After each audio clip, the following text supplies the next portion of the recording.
So thinking back to music, childhood, like how old was I when I was able to truly have musical autonomy? Meaning, what age was I or where was I when I wasn't necessarily listening to my parents' music anymore, but rather my own. And the damned unfortunate thing was my best friend growing up, his father passed away when we were 8 years old, leaving us in a house with so his mom was left, and then his older brothers, which had all kinds of just amazing music that I ended up being exposed to. Dead Kennedys, and the first concept of music in blue, like that have swear words. I remember the Dead Kennedys, and on the album, and I want to say it was even in vinyl, I was astonished by the whole too drunk to fuck thing. And then that's all combined with stealing pornos from his brothers and hiding them out in the woods in a little fort. Later on, and now that's obviously before the years of the explicit lyrics thing. But speaking of the explicit lyrics, and we were able to kind of listen to what the music that we thought we wanted to listen to a lot sooner.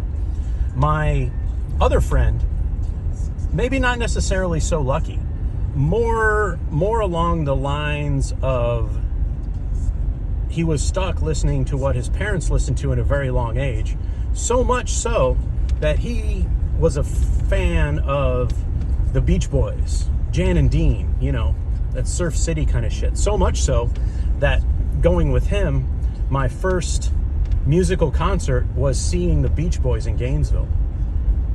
It was pretty impressive, but it wasn't the most salient memory of the concert that I was able to go to when I really, really, truly could just go wherever the hell I wanted.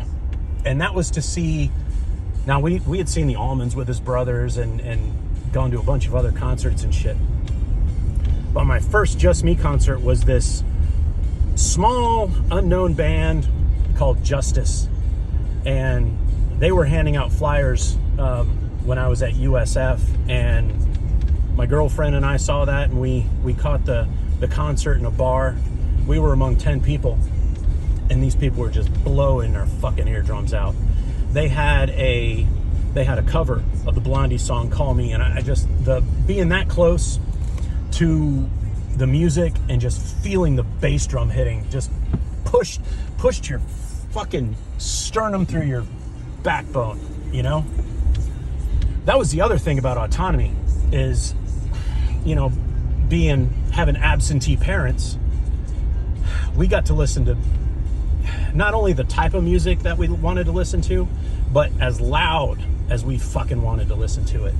So Headbangers Ball, and now this doesn't seem all that hard now looking back, but when Def Leppard Hysteria came out, and we had it on CD, and we hooked it up, had it on some fucking 12-inch Pioneers, like a three-way tall stack at my parents' house, which I don't know where the fuck my mom was, and my dad was at work like always. And we just blew the shit out of that song.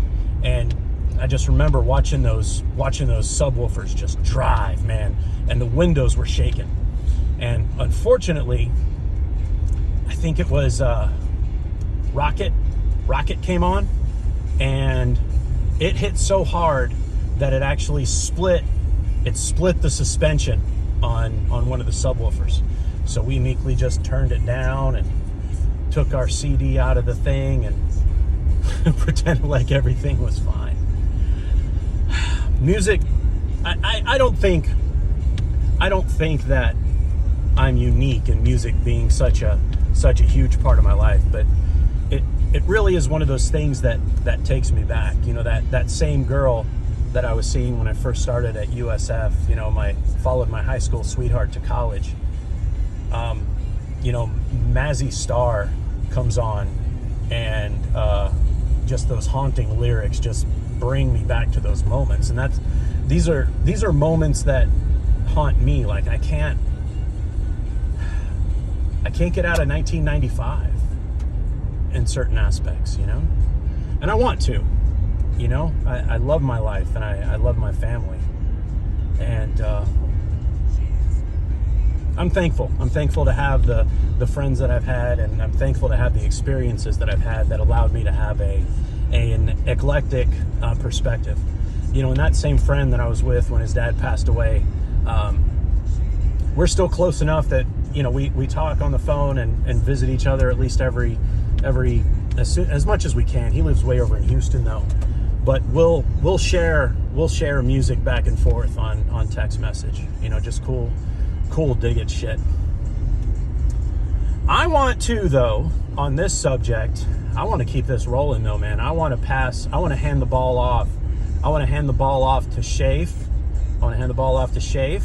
I want to hand the ball off to Shall Not Be Infringed. And I want to hand the ball off to Corey CTV.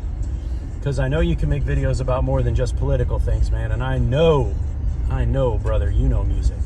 I want to hear, see if Savage will let you use his fucking account. And, man, I want to hear what you got. I want to hear it. All right, people. Having to drive the four-wheeler over to the other side of the property because I broke my damn four-wheeler a minute ago. So, oh well.